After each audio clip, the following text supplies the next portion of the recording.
Australia's leading universities are promising to refill hundreds of jobs which were cut during the COVID pandemic. On the back of better than expected financial results last year, many of the country's tertiary education institutions are looking to rehire staff. Almost 40,000 jobs were lost in the sector over the past 12 months. And Universities Australia says they can help address the current critical skills shortage and is asking for migration pathways and post-graduation work visas for international students to be simplified. So joining us now is the Chief Executive of Universities Australia, Catriona Jackson. Catriona, good morning to you. So let's start with a broad question here. How can the university sector address the current skills shortage, skills crisis actually, in the country?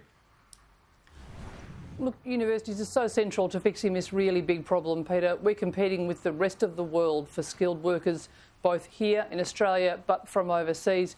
Universities can do plenty of things. We'll work with government and we'll use our seat of a Jobs and Skills Summit coming up to deal with a couple of really practical suggestions here. Getting micro-credentials better supported so people can go back, retrain and upskill, perhaps move into a different job. That's for Australians here in Australia.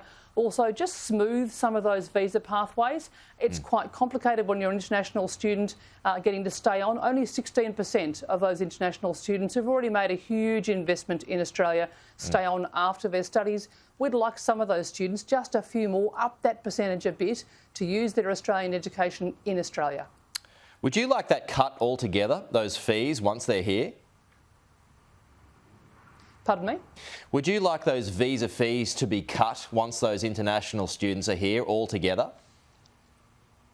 Look, visa fees really are a matter for government. Certainly, Peter, any measures that can make it a little easier for students to stay and use those terrific skills they might have gained in health or IT or teaching, we'd like them to be able to stay in that process.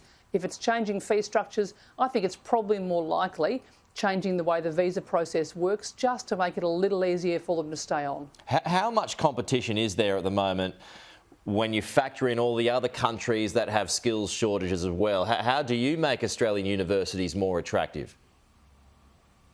Look, it's like a Carlton-Collingwood football game. It's absolutely ferociously competitive.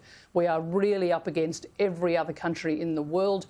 Everyone has these sorts of skills shortages, so we need to make sure we're upskilling, reskilling, offering education to our Australian citizens here, but also making sure that we can continue with what we know is a tradition.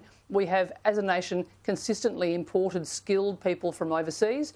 That's why we're the rich, fantastic, multicultural nation that we are. So we need to do those two things in combination. We need to get on with it right now.